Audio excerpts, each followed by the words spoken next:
پیغمبر اور ان کی آل پر سلام ہو، ہمیں ان کے ساتھ محشور فرما اور ان کی ولایت پر ثابت قدم رکھنا یا ارحم الراحمین۔ میرے حضور علی ابن موسیٰ رضا رسول خدا کے فرزند،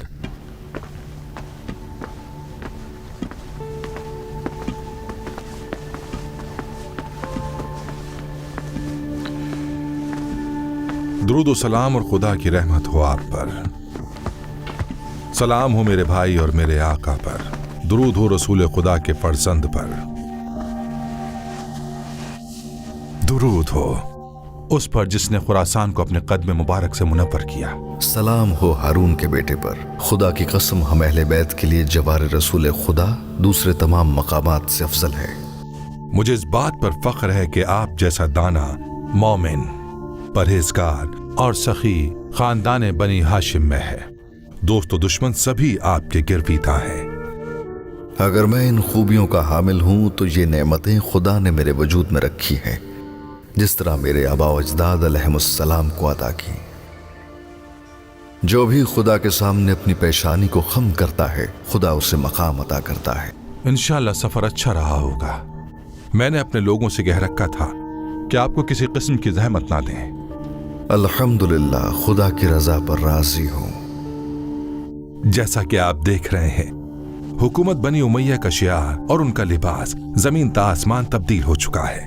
سبز رنگ کو سیاہ سے تبدیل کر دیا گیا ہے جو اہل بیت کا رنگ ہے۔ اے ہارون کے بیٹے، اہل بیت کا کوئی خاص لباس نہیں ہے۔ میرے جد رسول خدا سفید لباس پہنا کرتے تھے۔ خدا کے نزدیک لباس لوگوں میں فضیلت کا سبب نہیں ہوتا۔ بسم اللہ الرحمن الرحیم، بہترین لباس لباس تقوی ہے۔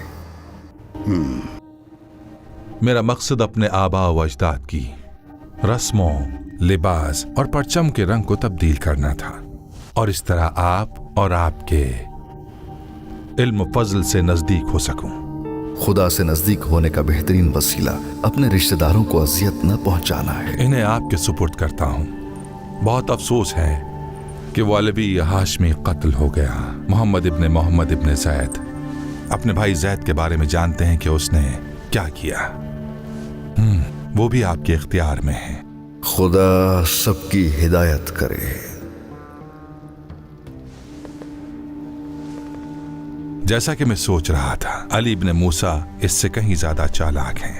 جو بھی بہانہ کیا، انہوں نے خلافت کو قبول نہیں کیا۔ اگر قبول کر لیا ہوتا تو آج سارے خراسانی دل و جان کے ساتھ ہمارے ساتھ ہوتے۔ 2 مہینے ہو گئے ہیں وہ اپنی بات پر اٹل ہیں، اس لیے مجھے اپنے منصوبے پر عمل کرنے میں صبر سے کام لینا ہوگا۔ امان اس دن سے جب لوگ اس بات سے بے خبر ہو جائیں کہ فرزند موسیٰ نے خلافت کو قبول نہیں کیا۔ افسوس لوگ ضرور اس بات سے باخبر ہوں گے۔ یہ بات دوبارہ علویوں کی بغاوت اور پھر خراسانیوں کے انقلاب کا سبب بن سکتی ہے۔ خراسان میری آنکھوں کا کانٹا بنا ہوا ہے، کیا کروں؟ مجبور ہوں خلافت کے بجائے ولی عہدی کی پیشکش کروں، اور کسی بھی طریقے سے، چاہے دھمکی کے ذریعے ہی کیوں نہ ہو، انہیں قبول کرنے پر مجبور کروں۔